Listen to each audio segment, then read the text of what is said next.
Olá para todos, sejam muito bem-vindos ao Ciranda, a cura da criança interior. Eu sou a Mayara, sou psicóloga, especialista em neuropsicologia, estou terminando a minha formação em constelação familiar esse mês, em agosto. Estou aqui para te ajudar a caminhar juntos este caminho em busca da cura da criança interior. E eu sou a Silvia, sou a mãe da Mayara. Bem-vindos a todos, é um grande prazer, é uma imensa alegria nos encontrarmos num ambiente tão confortável, tão agradável como esse, para tratar de um assunto tão significante, tão importante para todos nós, que é o autoconhecimento e o conhecimento da nossa história, principalmente a partir da nossa infância. Sim. Então hoje nós estamos aqui para dar algumas recomendações do grupo e para explicar também os conceitos básicos das duas teorias que a gente vai usar muito, que é a constelação familiar e a antroposofia. Primeira coisa, sobre o grupo, gente. Nós vamos deixar até quinta-feira para vocês assistirem essa videoaula. Na quinta-feira a gente vai enviar para vocês um e-book e é muito importante que vocês imprimam esse e-book. Se aparecer pensamentos sabotadores do tipo, hoje não dá, não tenho aonde, já vence ele logo no começo e comprometa-se com você mesmo. Então, esse primeiro momento agora a gente vai deixar para você assistir esse vídeo e também pesquisar material complementar, que a gente vai fazer algumas indicações, né? Algumas pessoas já têm hábito, já participaram de grupos de estudos online ou pelo WhatsApp, outras pode ser que seja a primeira vez. Então, nós queremos colocar que, apesar de você ter o dia todo para realizar as tarefas, é muito importante criar uma disciplina. Saber que naquele dia você tem que realizar as tarefas, porque se acumular, você pode se confundir, se perder, desanimar e já no segundo, terceiro dia falar, não vou conseguir e parar. E o nosso objetivo aqui é começar já a estabelecer na nossa mente, no nosso comportamento, disciplinas para que a gente possa desenvolver um novo caminho, já ir se livrando dessa autossabotagem que é tão comum, é natural no nosso ser humano, do ser humano, e aqui a gente já começa a pensar nisso, manter a firmeza e o compromisso de realizar tudo aquilo que vai ser colocado. Senão, não vai ser bom para você. Neurologicamente falando, nós temos ondas de motivação. Você já deve ter percebido, já deve ter começado uma dieta super empolgado, já deve ter feito inscrição na academia, falou, eu vou todos os dias, vou ficar 2 horas lá. A gente tem um pico de motivação e depois isso vai caindo. Aí a gente tem outro pico e já não sobe tanto que nem aquele, vai caindo. Então fiquem atentos para essa oscilação de motivação. Nós vamos estar juntas orientando e trabalhando essa motivação com vocês, o grupo todo também. Só que se você estiver nesse pico de desmotivação, até o grupo vai começar a te encher o saco, você não vai mais querer receber as mensagens, mas comprometa-se com você mesmo.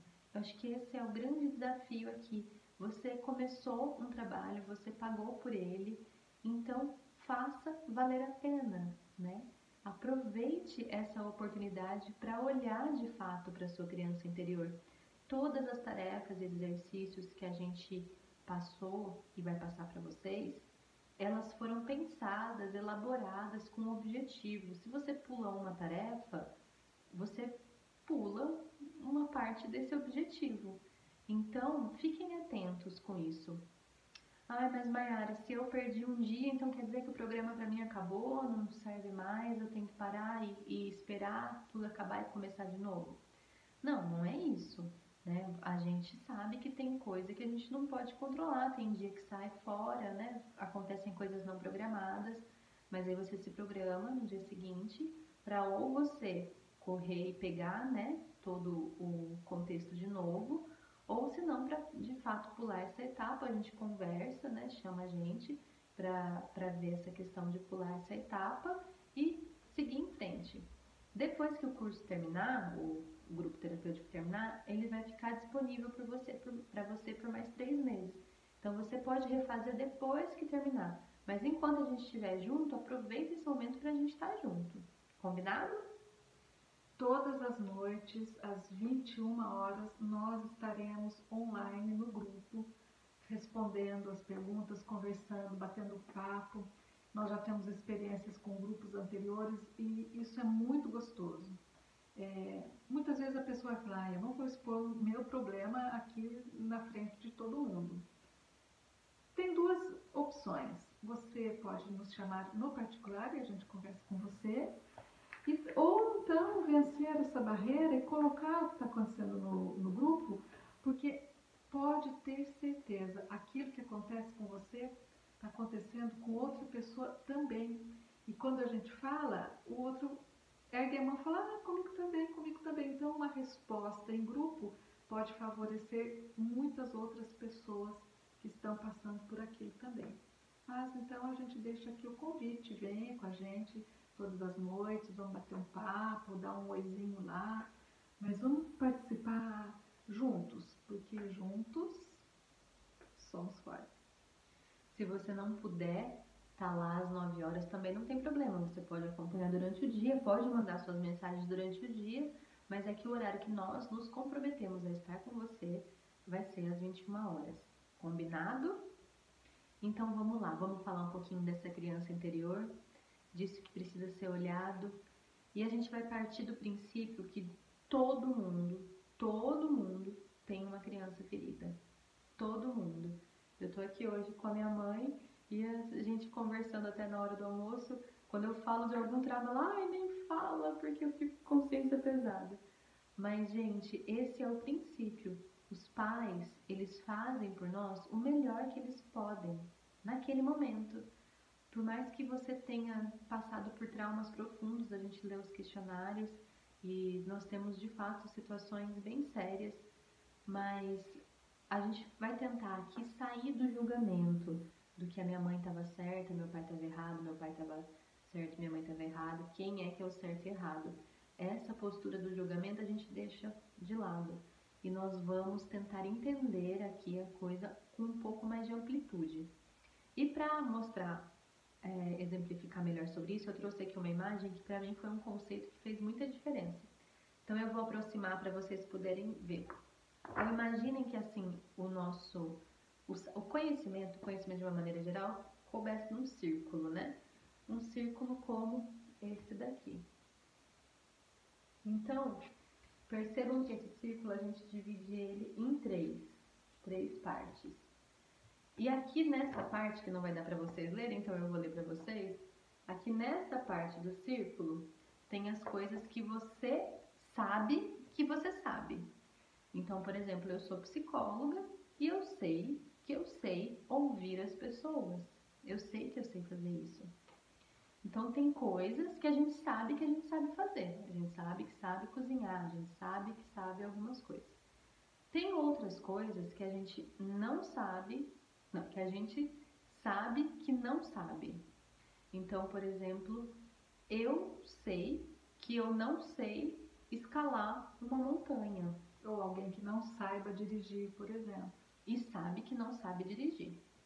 Ok, então essas coisas que você sabe, que você não sabe, que você sabe que você não sabe, é metade dessa bola. E aqui, nessa maior parte, estão as coisas que você não sabe, que você não sabe. Então vocês imaginem que tem uma infinidade de coisas que nós nem sabemos que a gente não sabe. E isso acontece muito com relação a nossos pais. Você tem uma visão de como foram as coisas de uma parcela que você acha que você sabe, ou que você acha que você não sabe. Mas existe uma parcela muito maior de coisas que você nem sabe que você não sabe. Você imagina que até os seus 3 primeiros anos de idade, a gente raramente tem lembranças diante disso, né? Fica tudo gravado no nosso inconsciente. Então tem muitas coisas que aconteceram na sua família que você não sabe. Então, por isso que aqui um dos principais pontos é o não julgamento. E eu me lembrei também de uma frase que vocês vão encontrar no questionário, desculpa, na apostila que vocês vão receber, que diz exatamente assim: não importa o que fizeram comigo, mas importa o que eu fiz do que fizeram de mim. Então vamos trazer essa frase, esse pensamento, para começar a rever a nossa vida. Se quando a gente lembra da nossa infância a gente tem muita tristeza, ou a gente sente muitas dores ou muitas mágoas porque aconteceu isso, aquilo, enfim, uma infinidade de coisas das quais a gente nem gosta de lembrar, é bom que a gente tenha na nossa mente, aqui dentro do nosso grupo, que nós vamos tratar justamente dessas questões, dessas dores, e cada um sabe o tamanho da sua. Mas o que conta para que a nossa vida realmente tenha um sentido e que a gente passe pela vida e faça a diferença na nossa vida, é exatamente sobre isso. O que aconteceu comigo e como eu posso viver com tudo isso que aconteceu. O que eu vou fazer dessa minha história? Porque senão nós vamos passar aqui a nossa vida toda lamentando, sofrendo, responsabilizando e culpando a situação, aquela que você encontrou já bem no começo da sua vida. Saiba uma coisa, nada é por acaso, nada acontece sem que não haja uma razão, um motivo, por pior que seja. E dentro disso que a Mayara falou, que a gente não sabe que não sabe, é muito grande o que a gente não sabe que não sabe. Talvez esses sofrimentos, essas angústias, façam parte desse não saber e não saber. Então vamos tratar daqui para frente como que nós vamos resolver isso que a vida nos ofereceu lá no nosso comecinho. E aí a gente entra no nosso primeiro conceito, que é o da constelação familiar. Então, aqui no nosso grupo nós temos muitos consteladores, eu fico muito feliz por isso. A constelação, de fato, é uma técnica fantástica. Se um dia você tiver a oportunidade, vá conhecer, né? Não deixe passar, porque é transformador, mudou a minha vida, mudou a vida da minha família. Eu já sou psicóloga há 8 anos e eu não conhecia uma ferramenta tão eficaz como essa. É encantador. Então, o que acontece, né? Por que é tão fantástico? Porque primeiro que a gente começa a ver a situação como um todo, o máximo possível. Porque a constelação, ela faz parte de uma linha sistêmica, que diz que nós estamos dentro de um sistema, que nós nascemos num sistema familiar, social, né? E aí, por aí vai. Então, nascer é uma grande dádiva, né? Tem muitos que não conseguem fazer isso. O fato de nós estarmos aqui já é uma dádiva. E a gente consegue isso graças aos nossos pais, né? Que nos deram a vida. Então isso é algo que não tem como a gente retribuir. De tão maravilhoso. Não tem como dar de volta a sua vida para o seu pai e para sua mãe. A única maneira é passar ela para frente, tendo filhos também, ou fazendo coisas pela humanidade, né? Pela sociedade. Assim a gente passa a vida para frente. Então o Bert Hellinger, que é um alemão, que é esse cara que formatou toda a constelação familiar, ele era um missionário da Igreja Católica e ele foi morar numa tribo lá na África, a tribo Zulu. Ele ficou um tempo lá com esse pessoal e lá ele descobriu que não existia, nem nunca tinha existido, um histórico de doença psiquiátrica e emocional naquela tribo. Nunca tinha existido na tribo um caso de esquizofrenia. E ele ficou muito intrigado, ele já era um estudioso e ele começou a querer entender como, o que acontece que lá. Então, quer dizer que se não existe lá, será que é uma doença cultural e a nossa cultura gera essas doenças? E aí, dessas reflexões, ele largou a batina e se formou em psicanálise, entre outras coisas. E aí ele colocou pra gente 3 ordens do amor.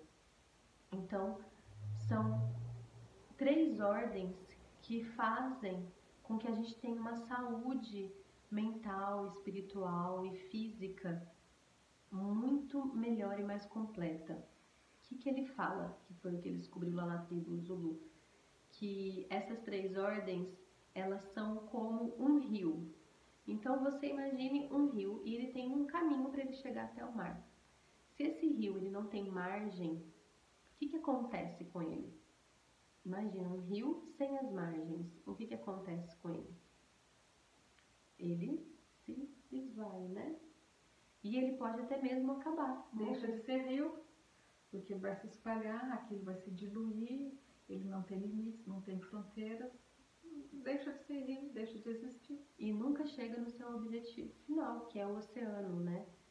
E o amor é assim também. Se a gente não tiver algumas ordens do amor, o amor não flui até a sua fonte divina e ele até mesmo acaba.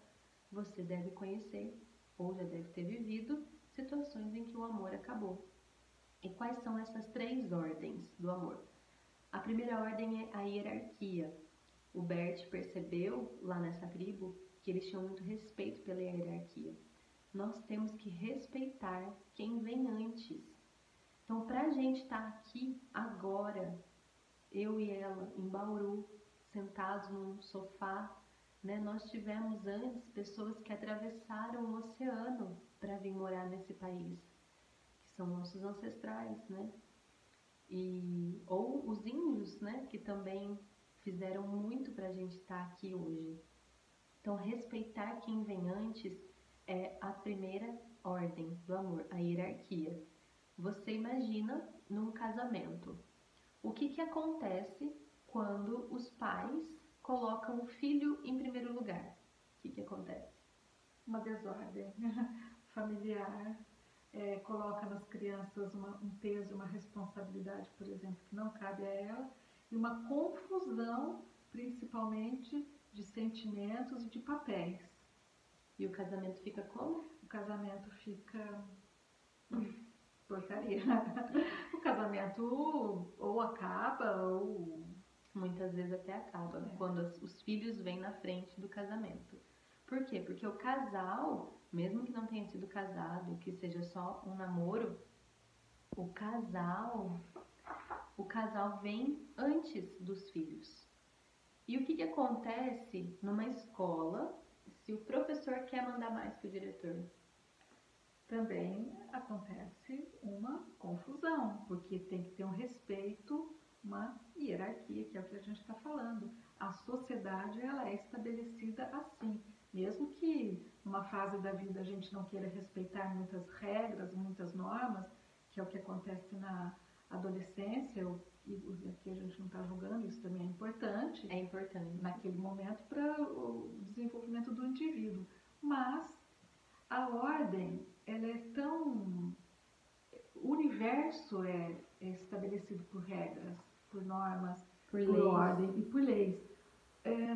O nosso sistema físico é assim, imagina que nós temos as veias e as artérias. O sangue, ele circula por esses trilhos, né? por esse caminho. Então tem uma ordem, né? A artéria, ela manda o sangue, a veia devolve o sangue. E assim, esse processo, então existe uma regra, uma lei. E a lei da vida é essa também, essa hierarquia que a gente tem que respeitar. É a primeira ordem do amor. E aí, qual é a segunda ordem do amor?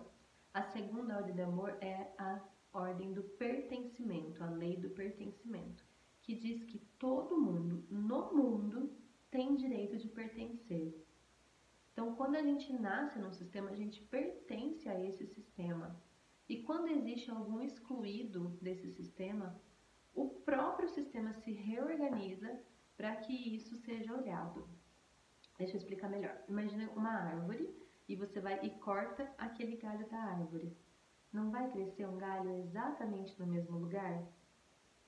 Pois é, e é isso que o Bert explica na ordem do pertencimento.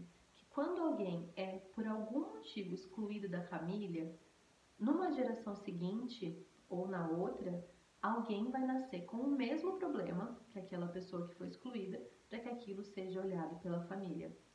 Então, exemplos de pessoas excluídas: abortos, filhos não nascidos, seja provocados ou não, e aí aquele assunto que a família nunca pode falar, é um tabu.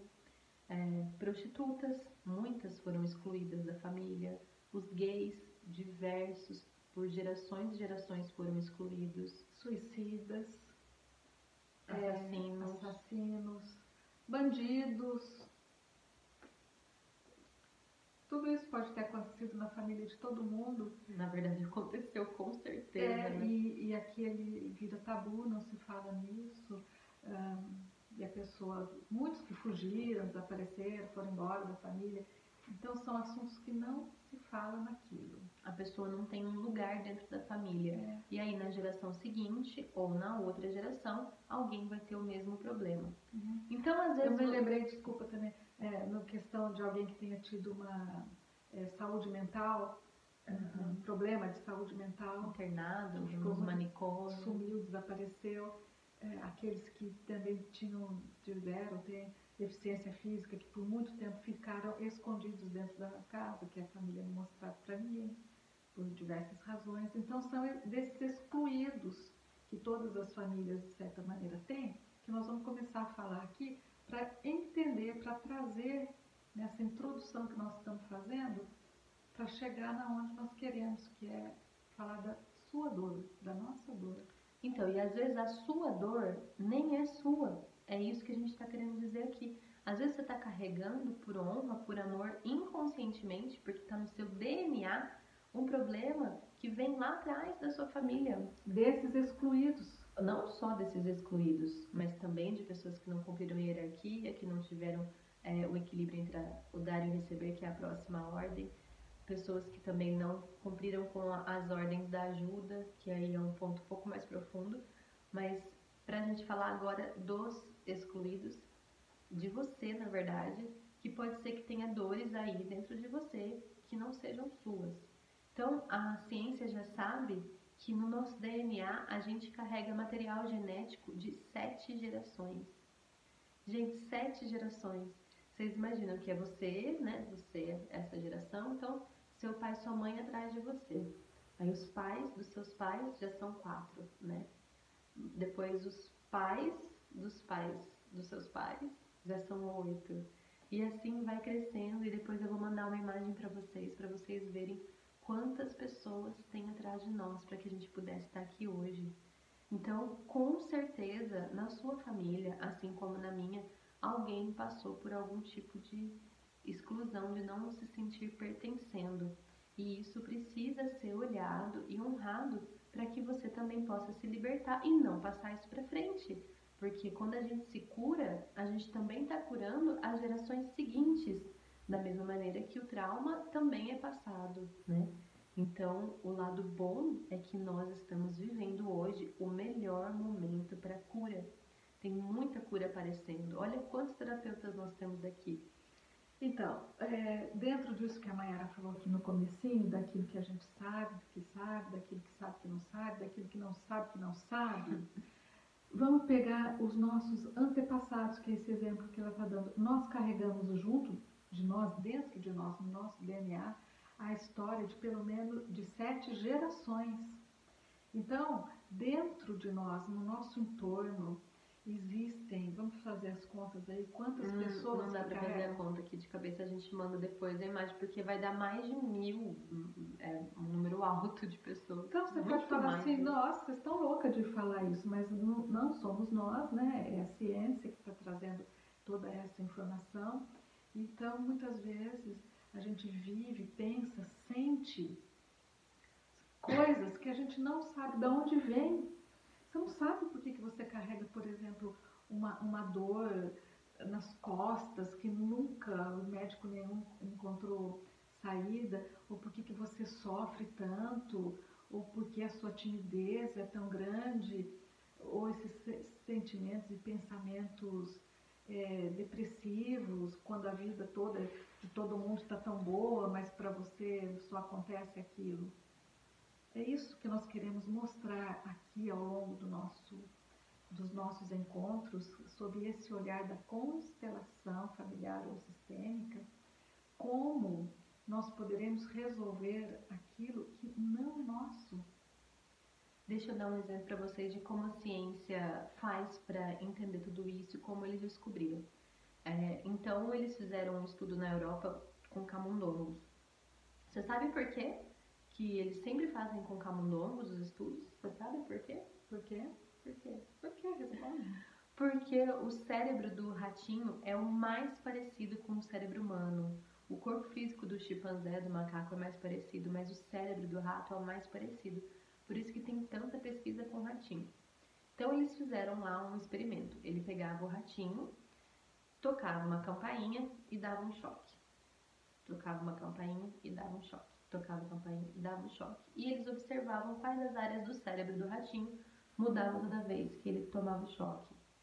Depois de um tempo, eles só tocavam a campainha e o ratinho ativava no cérebro dele todas as áreas do medo.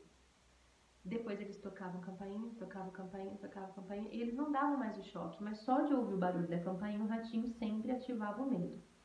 Ok, o ratinho procriou, morreu.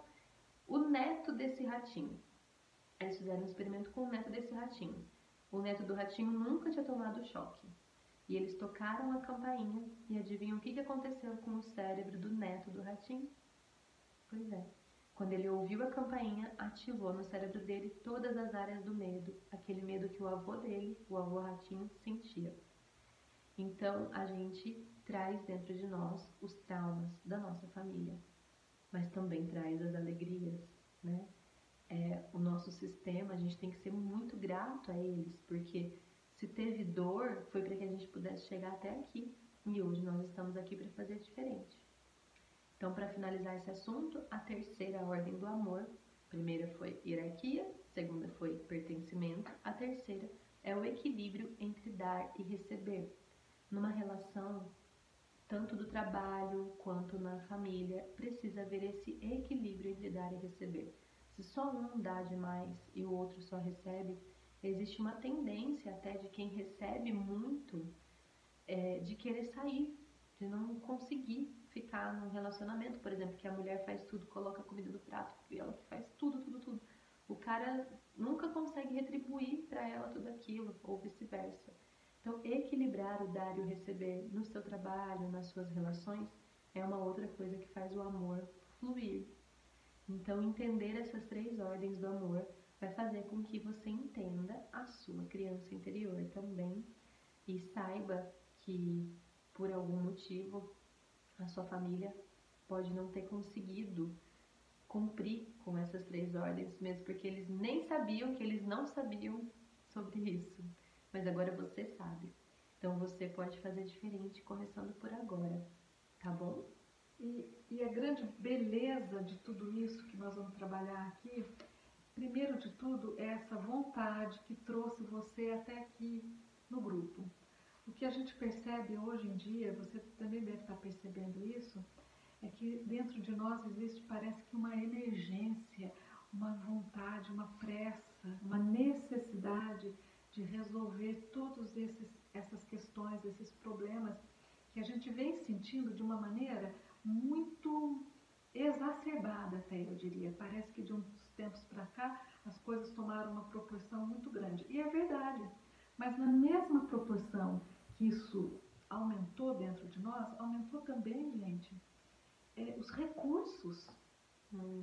Muitos recursos estão absolutamente disponíveis, muitas terapias, e essa maravilha da internet. Imagina que agora que a gente consegue se reunir, estamos em quase 100 pessoas conversando sobre esse assunto, com vocês podendo perguntar, responder e a gente se comunicar em um número grande, com bastante acompanhamento, trazendo todos os dias, como nós vamos trazer aqui, temas, assuntos, fontes de pesquisas, para que todos esses assuntos venham a ser tratados e trabalhados e que a gente vença isso tudo que nós estamos passando agora.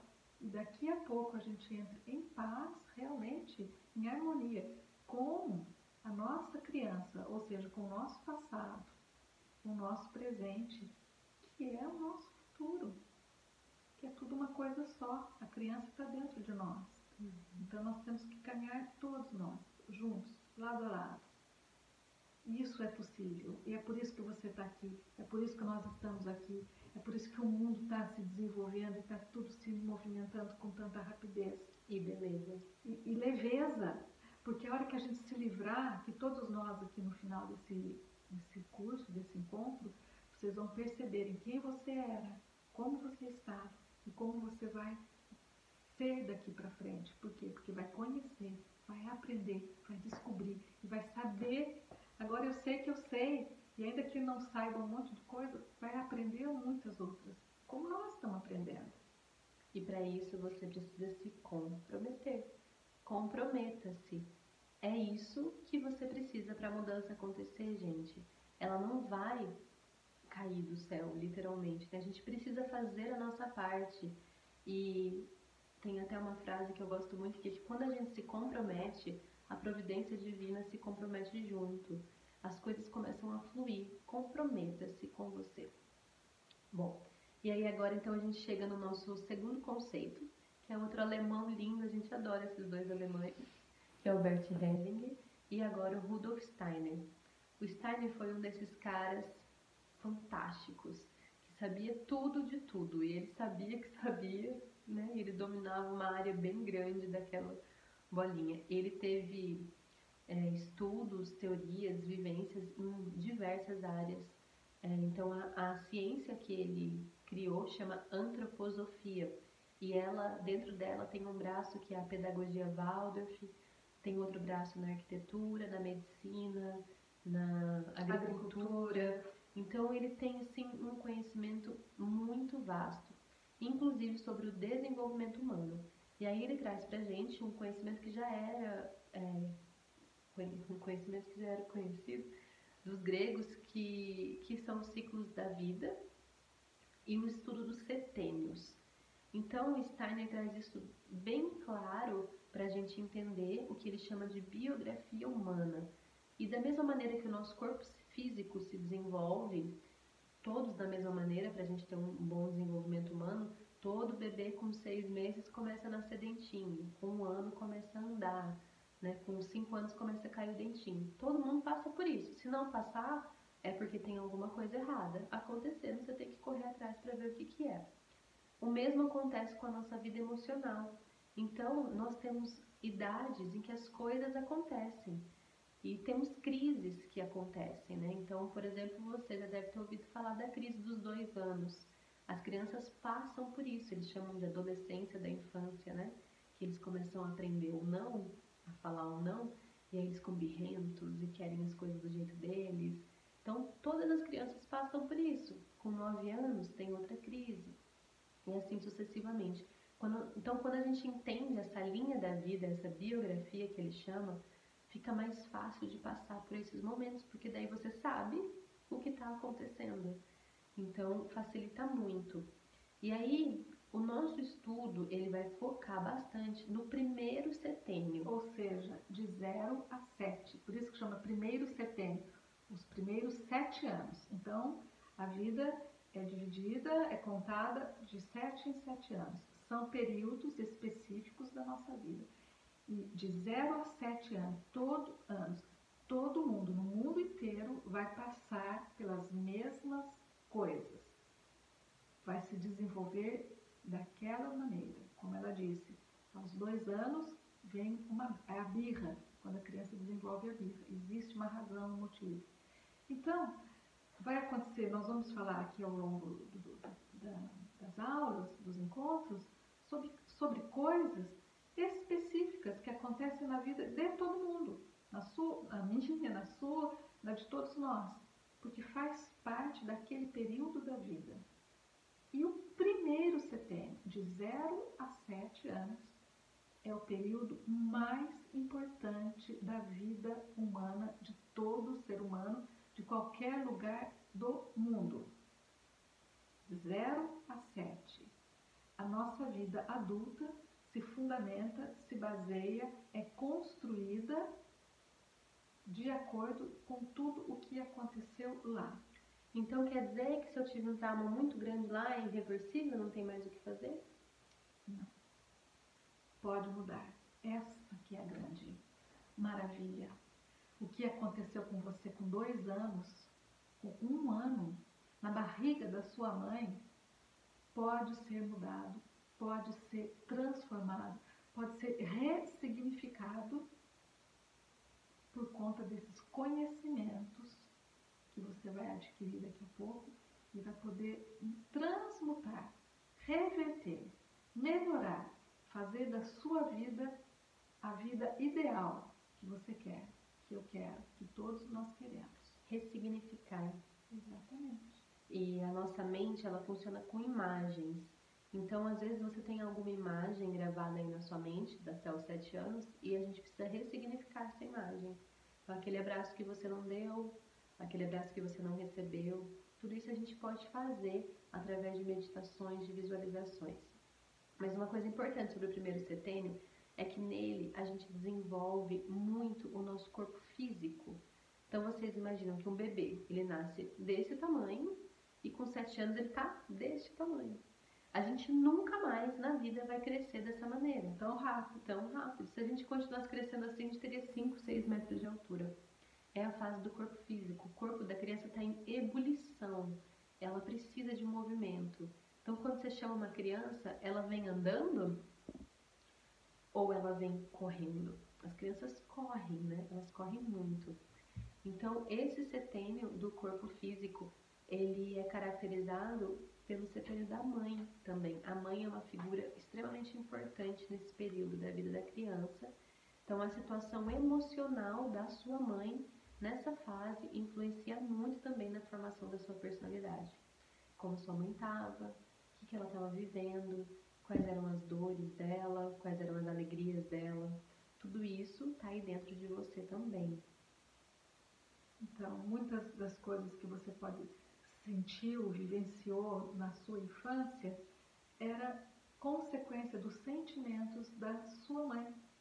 E a criança, nessa idade, até os 3 anos, tudo o que a mãe sente, a criança sente, ainda que a mãe não fale, ainda que a mãe finja que esteja tudo bem, que ela esteja cantando ou dando risada, mas aquilo que ela está vivendo emocionalmente é transmitido para aquela criança, para o seu filho, ou os filhos, se ela tiver mais filhos pequenos junto dela. Porque o que existe é um campo invisível, mas é um campo energético que liga a criança à mãe. E então, você, se já teve filho, ou se quando era pequeno, vai lembrar que, por exemplo, a mãe vai sair à noite. Então, ela não conta para o filho que vai sair. Ela simplesmente faz um plano. Ah, então eu vou pôr janta, vou pôr para dormir, porque daí eu vou sair. E o que acontece com a criança aquela noite? Fica doente. Não dorme. Fica doente, acontece... E acaba... Por quê? Mas ninguém falou nada, não precisa falar. Ela percebeu. Então, a criança percebe antes de saber falar. Ela não entende a linguagem verbal, como a gente se comunica. Ela percebe esse outro campo de energia. Então quer dizer que a sua mãe, ela que ferrou sua vida toda. Ai, meu Deus. Ela fez isso porque ela queria, se ela estava vivendo algum problema, ela passou isso pra você porque ela é má mesmo e ela fez isso porque ela queria. Não, gente. Toda mãe tá buscando fazer o melhor. Elas estão dando o máximo que elas têm. E agora a gente adulto pode correr atrás do que ficou faltando. O Bert fala que dos nossos pais nós temos tudo. O que nós temos e o que nos falta. Então, todo o medo que a sua mãe sentiu, por exemplo, se na família havia uma escassez de comida, de alimento, de dinheiro, e a mãe, no silêncio dela, tinha muito medo que você crescesse, passasse fome, ou que você ficasse doente, ou que não tivesse aonde morar, ou não tivesse dinheiro para se sustentar, silenciosamente nós adquirimos e absorvemos todo o medo da nossa mãe, que muito provavelmente herdou da mãe dela, ou seja, da sua avó. Pensa como deveria ser o mundo, dependendo agora da sua idade, quando você era criança. Então imagina que época que você era criança, como que era a situação do país, a situação financeira, a situação social. Então as pessoas viviam na escassez. Não tinha médico, remédio, como a gente tem hoje, tantas facilidades. Frutas, olha quantas frutas tem no mercado hoje. Então as pessoas viviam realmente a escassez, viviam muitas doenças, viviam muitos medos, medo de perder aquilo que tinha. Da guerra. Né? Então nós falamos no início dos imigrantes. Qual foi o sentimento dos imigrantes quando saíram lá da Europa ou do Japão, não sei qual que é a sua origem agora, e eles vieram para cá como? Como eles vivenciaram? Como que eles atravessaram o oceano? E os índios que estavam aqui, né? E foram massacrados. Então, são os nossos antepassados. Nós estamos carregados, impregnados de tudo isso que eles sentiram. Isso que a gente está falando parece muito assustador para você? Para alguns aqui não é novidade, mas para muitos pode ser que seja. Então nós vamos começar falando, que é uma introdução desse assunto, para a gente poder ir aprofundando mais para frente. Por quê? Para que você hoje faça uma autoanálise. Comece a pensar como deveria ter sido, como será que foi. E perdoar a sua mãe, porque ela estava fazendo o que ela podia. E também, só para não deixar todo o peso em cima da mãe... Mas é só a mãe nessa história? O Steiner explica também que dos 7 aos 14, que é o segundo setênio, entra o setênio do pai. Então a mãe é o aconchego, ela trazia aqui, né? Ela não faz isso, vem cá, meu nenenzinho. O pai é o que fala, vai pro mundo, é o que tira a rodinha da bicicleta, é o que te joga. E o pai entra nessa fase dos 7 aos 14 anos como a figura principal da criança. Dos 14 aos 21, não é nem pai nem mãe, eu quero saber dos meus amigos e os meus namoros, e é isso que importa. E aí, finalmente, aos 21 anos, a gente chega na consciência, no nosso eu. Aí não é nem mãe, nem pai, nem amigo, é o que eu quero para minha vida. Dos 21 aos 28 é essa fase da descoberta.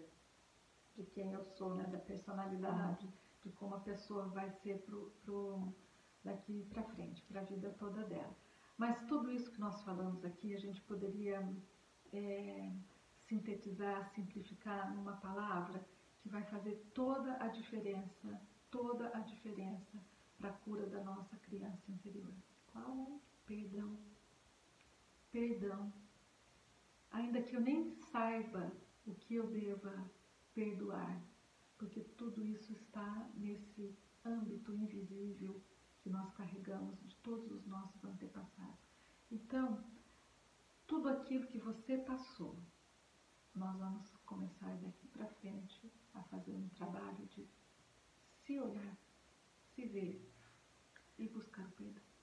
Bom, e nós temos muito para falar, mas agora o nosso tempo já deu. E a gente vai voltar a explicar mais algumas coisas para vocês. Então, eu queria deixar o meu abraço gostoso em cada um. A gente está muito feliz com a presença de vocês, muito feliz com esse movimento. E uma boa noite para todos. Um beijo no coração.